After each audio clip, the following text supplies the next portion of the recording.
బ్రహ్మర్షి పితామహ పత్రిజీ. అందరికీ నమస్కారం. బ్రహ్మర్షి పితామహ పత్రిజీ. పత్రిజీతో ప్రతి ఒక్కరికి ఎన్నో అనుభవాలు, అనుభూతులు, మధుర స్మృతులు ఉంటాయి. సో దీని గురించి తెలియజేయడానికి ఈరోజు మనతో పాటు ఉన్నారు senior most pyramid master Adoni నివాసి హంసవేణి గారు. వారితో మాట్లాడి మరిన్ని విషయాలు తెలుసుకుందాం. మేడం నమస్తే. నమస్తే మేడం. నమస్తే మేడం, పత్రిజీ అమృతోత్సవాల సందర్భంగా పత్రిజీ గురించి మీ ద్వారా తెలుసుకుంటున్నందుకు చాలా హ్యాపీగా ఉంది. మీరు మొట్టమొదటిగా పత్రి సార్ని ఎప్పుడు కలిశారు, ఎక్కడ కలిశారు? ముందుగా మన గురువు గారైన డాక్టర్ బ్రహ్మర్షి పితామహ పత్రిజీ గారికి, అమ్మ స్వర్ణమాల పత్రిజీ మేడం గారికి నా అనంతకోటి పాదాభివందనాలు, ధ్యానాభివందనాలు మాస్టర్స్. మరి నేను 1998లో సార్ని కలవడం జరిగింది. అప్పటిదాకా ఫోటో కూడా చూడలేదు. మా ఇంటికి రావడంతోనే నేను కలవడం జరిగింది. కానీ ఒక వింతైన విషయం ఏంటంటే, నేను పత్రిజీ సార్ ఫోటో చూడలేదు, అతని గురించి పెద్దగా తెలీదు. కానీ ధ్యానం చేస్తే మంచిది అన్న దాంతో నేను ధ్యానం చేయడం మొదలుపెట్టాను మేడం. ఇది అంటారు కదా, మరి మన కోసం ఒక అడుగు వేస్తే 10 అడుగులు భగవంతుడు నడుచుకుంటూ మన దగ్గరికి వస్తాడు అన్నట్లు, మరి సారే రావడం మా ఇంటికి నా అదృష్టం అని అనుకుంటూ ఉన్నాను. అలా నా ధ్యానం మొదలైంది మేడం. ఓకే. అంటే సారుని చూడగానే మీరు అసలు ఏమనుకున్నారు మేడం? అంటే ఈయనే నా గురువు అనుకున్నారా? లేకపోతే కొన్ని జన్మల నుండి ఆయన గురువుగా మీకు గైడ్ చేస్తూనే ఉన్నారనిపించిందా? అసలు మీకేమనిపించింది? నేను అంత ఆలోచించలేదు మేడం. జస్ట్ నాకు కూడా అప్పుడు ఒక 24-25 ఇయర్స్ కన్నా ఏమీ లేదు, అందులో ఏమీ తెలీదు. మామూలుగా కూడా ఆధ్యాత్మికత అంటే కూడా ఏది తెలియని రోజు. కానీ అతన్ని చూడడంతో ఒక అంటారంటే, అతను ఒక వెలుగుతో కూడినట్లు అనిపించింది. అతన్ని చూసిన వెంటనే మనసుకి ఒక ఆనందము, చాలా ఏది తెలియని స్థితి అంటారు కదా మేడం, అలాంటి స్థితి అనిపించింది. అంటే అదే ఉండొచ్చు నా గురువు, నేను ఇతని బాటలోనే నడుస్తాను అని నా ఆత్మకు తెలిసిండొచ్చు. కానీ నాకు ఎందుకో మెస్మరైజ్ మాత్రం అయ్యాను. అలా ధ్యానం అనేది స్టార్ట్ అయింది. ఓకే. సో మరి ఇప్పుడు పత్రి సార్ని మీరు గమనించి మీరేం నేర్చుకున్నారు మేడం? పత్రిజీ సార్ నుంచి ఒక్కటే అని కాదు మేడం, చాలా ఎన్నో విషయాలు నేర్చుకున్నాను.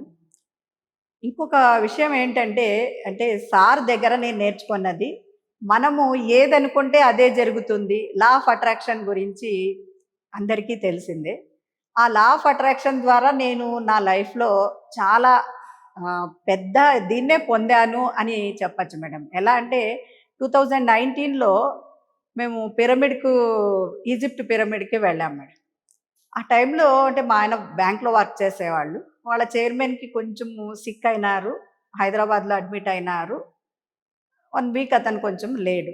ఇక్కడ అందరూ మా ఊరి నుంచి ఇంకొక 6 మంది వెళ్తున్నారు. మళ్ళీ టికెట్ బుక్ చేయాలా, టైం లేదు. అది only 8 days 7 days program madam. 4 days, ఆ 7 డేస్లో 4 డేస్ హాలిడే, ఒక్క 3 డేస్ మాత్రమే కదా అని వాళ్ళ కొడుకుకి చెప్తే ఓకే పోండి అన్నారు. వచ్చినాక చెప్దాం, ఇంకా చాలా టైం ఉంది, కానీ అక్కడ టికెట్ బుక్ చేయాలి కదా, వాళ్ళు ఫ్లైట్స్ అవన్నీ చూసుకోవాలా అని చేశాము. వచ్చాడు, నాకు చెప్పకుండా చేసుకున్నారు కాబట్టి మీరు పోకూడదు, ఎట్లా పోతావు, నన్ను అడగకుండా పోయినావు అంటే, అవును సార్ మిమ్మల్ని అడగకుండా నేను ఎప్పుడు ఏం చేయలేదు, ఇక్కడ టైం అయిపోతా ఉంది, మీకు నేను హైదరాబాద్కి ఆ పని మీద ఇట్లా పోతానని చెప్పి అడగడం, హాస్పిటల్లో అడ్మిట్ అయితే బాగుండదు కదా, నేను అడగలేదు అన్నారు. కానీ అతను చాలా స్ట్రిక్ట్గా వద్దన్నారు. ఇంకా మా ఆయన ఏమన్నా అంటే, మన ప్రోగ్రామ్ క్యాన్సిల్ అయినట్లే, నువ్వు బాబు వెళ్ళిపోండి, ఊరికే 1,20,000 మేడం టికెట్ అప్పటికి 2019లో.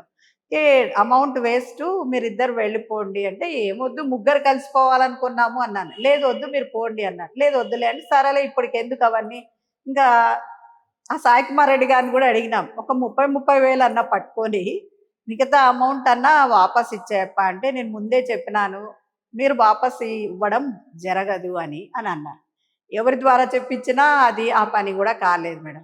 ఇంకా చాలా బాధ అనిపించింది. మేము ఎప్పుడూ ఊర్లకు కూడా పోవడం తక్కువ, ఎప్పుడూ లీవ్ అనేది ఇవ్వరు, మా ఆయన కూడా లీవ్ పెట్టడానికి ఇష్టం ఉండదు. సరే ఓకే ఇంకేం చేస్తాం ఇదే.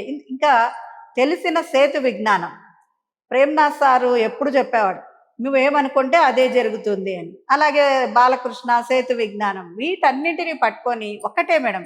మా బాబు 10th క్లాస్‌లో ఉన్నప్పటి నుంచి 3-6 నేను ధ్యానం మెడిటేషన్ చేస్తాను మేడం డైలీ. డైలీ నాకు అలవాటు ఉంది. అంటే మా ఆయన కూడా చేస్తాడు. కానీ మా ఆయన 4:30, 5 అట్లా లేసి 5:30-7 అంటే 5 ఆఫ్టర్. నేను మాత్రం 3-6 కూర్చునేదాన్ని. అప్పుడు నాకు అనిపించింది ఒక 15 రోజులకి. ఇవన్నీ జరిగినాక మనం ఏమనుకుంటే అదే జరుగుతుందనే కదా పత్రి సార్ చెప్పింది.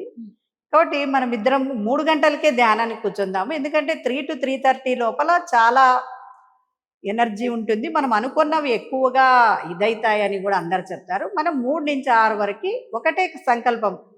నేను, మా ఆయన, మా బాబు పత్రిజీ సార్తో కలిపి ఈజిప్ట్ పిరమిడ్లో ధ్యానం చేయాలి అంతే మేడం. అంతే సంకల్పం, కూడా ఇంకేం లేదు. అది 3-6కి ఇద్దరము కూర్చున్నాం మేడం. 28 రోజులైంది. అతను మెల్లగా పేపర్ తే ఏముంది క్యాన్సిల్ చేసినావా అంటే వాళ్ళు ఇవ్వటం లేదు అన్నాను. నువ్వు పోకూడదు. సరే సార్ నేను పోను అని. ఇలాగే ఒక వారం తర్వాత ఏముంది చూద్దాం టూర్ ఇట్లా అనుకొని ఒక 10 రోజులకి అంతే మేడం. 40 రోజులు కూడా కాలేదు. పోండిలే చేసుకున్నావు కదా, ఇక డబ్బు పోతుంది అని రోజు చెప్తావు. డబ్బు పోతుంది సార్, ఎంత కష్టం కదా సార్, నాకు రోజు అదే చెప్తావు, పో అన్నాడు. ఇంకా అంతులేని ఆనందం మేడం. ఎందుకంటే ముగ్గురు కలిసిపోవాలా అన్న ఇంటెన్షన్. డబ్బుకు అందులో మేము ఎక్కడ ఊర్లకు కూడా పోవడానికి ఏమీ మేము నిజంగా టూర్లు చేసింది అనేదే లేదు.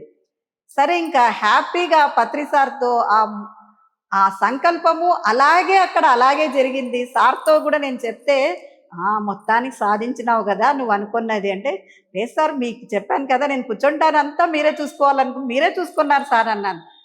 గట్టిదానివే అని నిజంగా అలాగే మాట్లాడినారు. ఇదంతా చెప్తే అందరికీ కూడా చెప్పించినారు మేడం. ఆ ఈజిప్ట్లో కూడా వీళ్ళు ఇట్లా అనుకొని వచ్చినారు చూడు, వాళ్ళు అనుకున్నది సాధించినారు అని అందరి చేత చెప్పించినాడు. చాలా హ్యాపీ ఫీల్ అయినాను మేడం. ఇంకా ఒకటి, నాకు ఇద్దరు పోయిన తర్వాత మా బాబు చాలా పిచ్చి మేడం. చాలా విచిత్రంగా పిచ్చి. అంటే వాడి మీద చాలా ప్రేమ.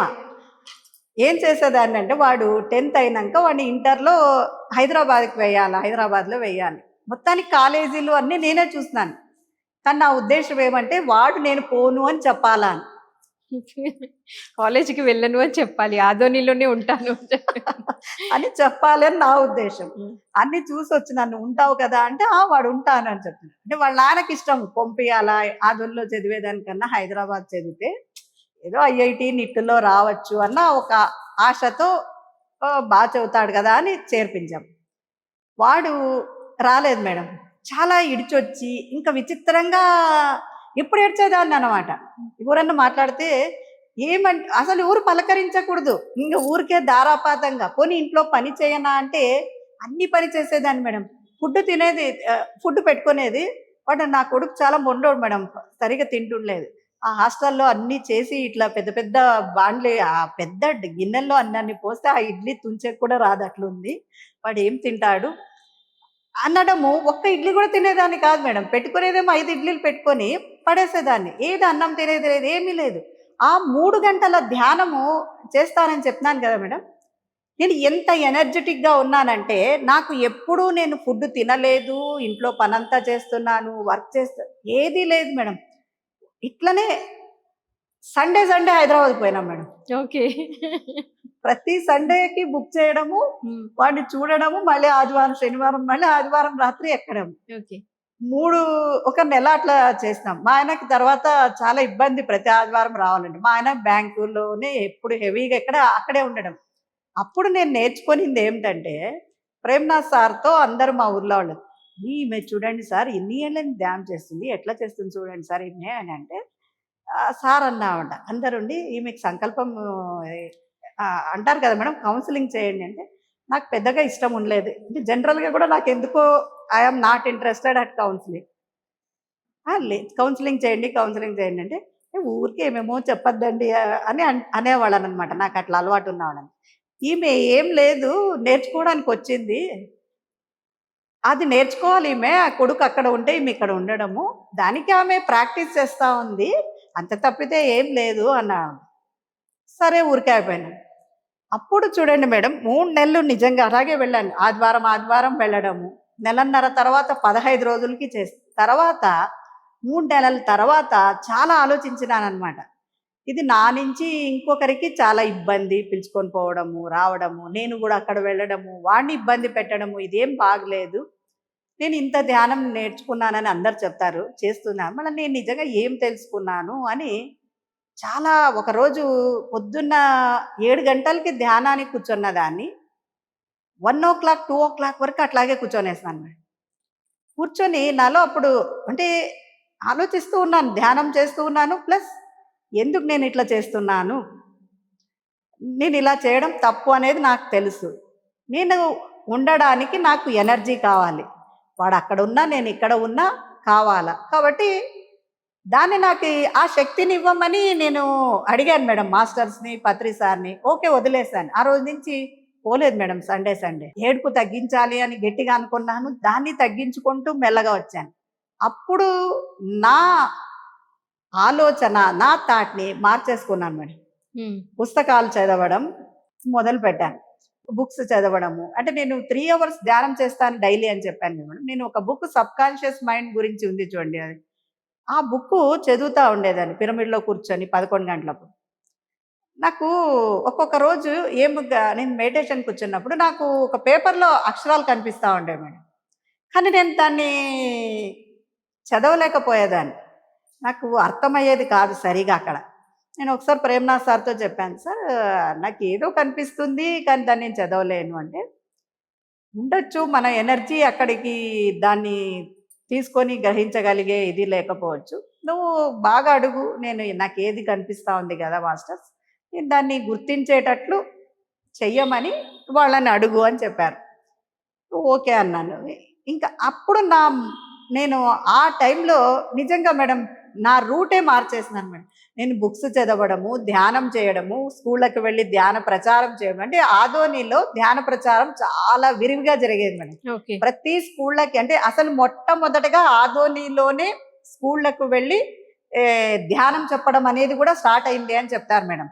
అలా ఆల్రెడీ వీళ్ళు ఉన్నారు కదా, నేను కూడా వాళ్ళతో జాయిన్ కావడం. స్కూళ్ళకి ప్రతి వారము వీక్లీ ట్వైస్ వెళ్ళేవాళ్ళం మేడం. ఒకటే స్కూలు, 2 స్కూళ్ళు, అదే స్కూళ్ళకే వెళ్ళేవాళ్ళం. అలా బుక్స్ చదవడము. గ్రామంలో మేడం ఒక ఆటో తీసుకొని ఒక 15 మంది దాకా కలిసి వెళ్ళేవాళ్ళం మేడం. ఒక రచ్చబండ, ఒక గుడి సెలెక్ట్ చేసుకునేవాళ్ళం. చుట్టూ అంతా తిరిగి ఇంకా 4-5 సందుల కన్నా ఉండవు మేడం మామూలుగా పల్లెటూర్లు. అందరికీ పాంప్లెట్స్ ఇవ్వడము, ఇక్కడికి రాండి 5:30కంతా అంటే వాళ్ళు వచ్చేవాళ్ళు. మళ్ళీ అక్కడ అందరు కలిసి కొంచెం ధ్యానం గురించి చెప్పడము, మళ్ళీ రిటర్న్ రావడం మేడం. అంటే నేనేం చేశానంటే నాకు చాలా ఫీలింగ్లో ఉన్నదాన్ని నా మైండ్ సెట్తో మార్చేసుకున్నాను. అంటే నేను ఇక్కడ నేను నిజంగా థ్యాంక్ యూ చెప్పుకోవడం ఎవరికి అంటే మా ఆయనకి, నా కొడుకు. మా ఆయనకి ముఖ్యంగా చెప్పుకుంటున్నాను మేడం. ఎందుకంటే మా ఆయన ఏమంటే లాస్ట్కి అందరూ తింటున్నారు, నీకు బుద్ధి లేదు, లేకపోతే నా హెల్త్ చెడిపోయింది అనుకో వాడిని తెచ్చి ఆదోన్లో పెట్టి చదివించమని చాలా చెప్పారు.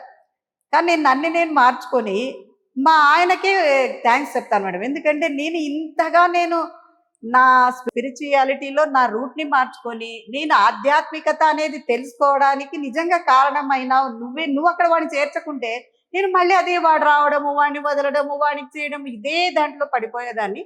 చాలా థ్యాంక్ యూ వెరీ మచ్ అని చెప్తాను మేడం. యా, బాగుంది మేడం. సో మరి ధ్యానం ద్వారా, పత్రిజీ స్పీచెస్ ద్వారా మిమ్మల్ని చక్కగా మలుచుకుంటూ మీరు ముందుకు వెళ్తూ ఉన్నారు. సో మరి నిజంగా మేడం పత్రి సారు భూమి మీదకి వచ్చి అసలు ఒక సామ్రాజ్యాన్ని సృష్టించారని చెప్పాలి. ఒక మూమెంట్ని తీసుకొచ్చారు. ఎన్ని మార్పులు, కర్మకాండలు వద్దన్నారు, నో డాక్టర్ నో మెడిసిన్ అన్నారు, పూజలు లేవన్నారు. అసలు ఇవి విన్నప్పుడు మొట్టమొదటిగా మీకు అసలు ఏమనిపించింది మేడం? మేడం ఫస్ట్లో సార్ మేము ధ్యానం చేశాం మేడం. ధ్యానానికి వచ్చి కూడా చాలా ఏళ్ళయింది. అంటే పూజలు కూడా అలాగే చేస్తూనే వచ్చాం మేడం. అంటే బిగినింగ్లో ధ్యానం చాలాసేపు టైం చేస్తూ ఉన్నా ఆ టైంకి అది మళ్ళీ ఇవి డైలీ రొటీన్గా మనం ఏం చేస్తామో అవన్నీ చేస్తూనే వచ్చాం. అంటే కొన్ని విషయాల్ని ఇతరుల అవగాహన ద్వారా మనం వాటిని అంటే వేరే వాళ్ళు చెప్పినారు కదా అనే ఉద్దేశం. చాలామంది అనేవాళ్ళు, ఇన్ని గంటలు ధ్యానం చేస్తారు, మీ ఇంట్లో పిరమిడ్ కట్టించుకున్నారు, కానీ మీరు అదే పూజలు చేస్తారు కదా అని నాకు చాలా మంది క్వశ్చన్స్ వేస్తున్నారు. నేనేమన్నానంటే మాది ఇప్పుడు నేను మా ఆయన ఒకటే కాదు మా ఇంట్లో ఉండేది. మా అత్త, మా పిన్నమ్మ వాళ్ళు వీళ్ళంతా ఉంటారు. ఇప్పుడు మా మాట విని వాళ్ళందరూ ధ్యానం చేస్తూ ఉన్నారు. కాబట్టి మేము కూడా అదే విధంగా మా అత్తకి ఇష్టం లేదు తీసివేయడం. అలాగే ఉండాలా?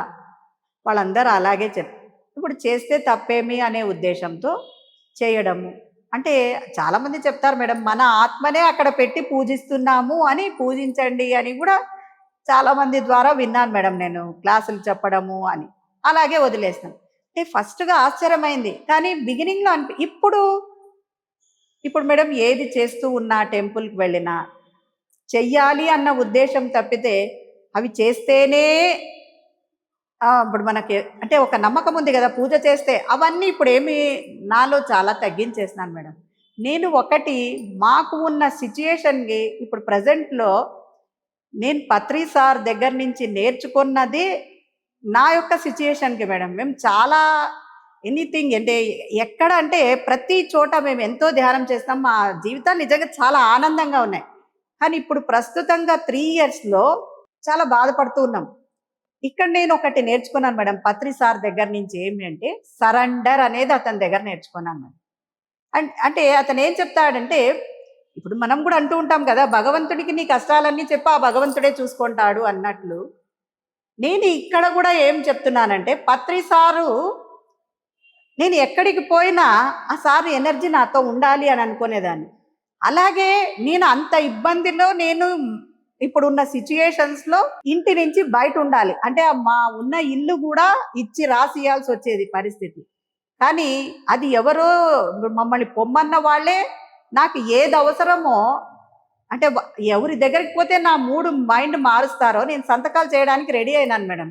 కానీ ఆ మూడు అది వచ్చేసి మా శత్రువులోగా అన్నట్లనే అతనే వాళ్ళ ఇంటికి పంపించాడు. నా మైండ్ సెట్ అంతా మార్చింది. నువ్వు ఇవ్వాల్సిన అవసరం లేదు, నీవెందుకు బ్యాంక్లో మీ ఆయన పని చేసేదేమి, లోన్లు ఇచ్చేది అవన్నీ మీ ఆయన మేనేజర్ ఇస్తూ ఉంటాడు, తీసుకుంటూ ఉంటాడు.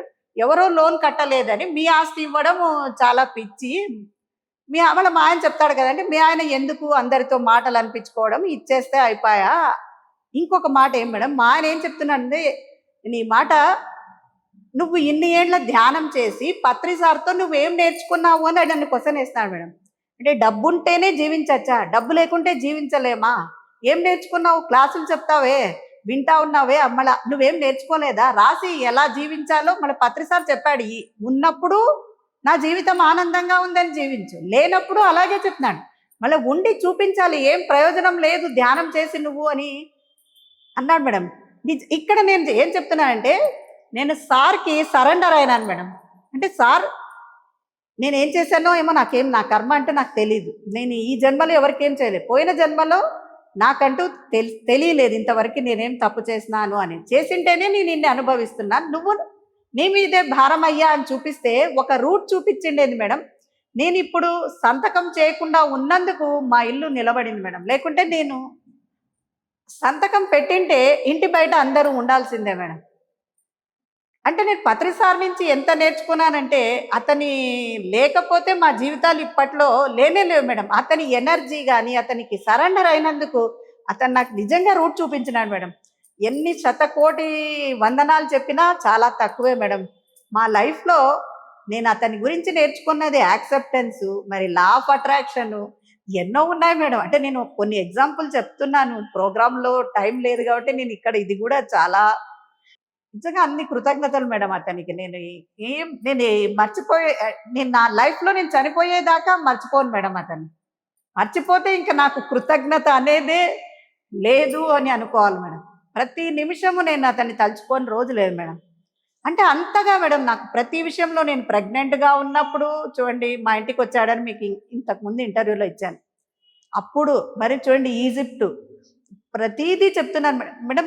మనం అనుకున్నది ఏదవుతుందో అది జరుగుతుంది అనేది పత్రి సార్ చెప్పింది నేను ఎప్పుడూ వదలలేదు మేడం. చిన్న సింపుల్ థింగ్స్ కూడా మేడం నేను చెప్తున్నాను. ఇప్పుడు నేను మిరపకాయ బజ్జీలు తినాలి అనుకున్నాను అనుకోండి, మా ఇంట్లో వాళ్ళు తెచ్చేవాళ్ళు మేడం బజార్. నేను వాళ్ళకి చెప్పేదాన్ని కాదు, ఓన్లీ టెలిపతి అంటారు కదా మేడం. అంటే నేను అలాంటి సింపుల్ కాకుండా చాలా పెద్ద విషయాలు కూడా జరిగినాయి మేడం.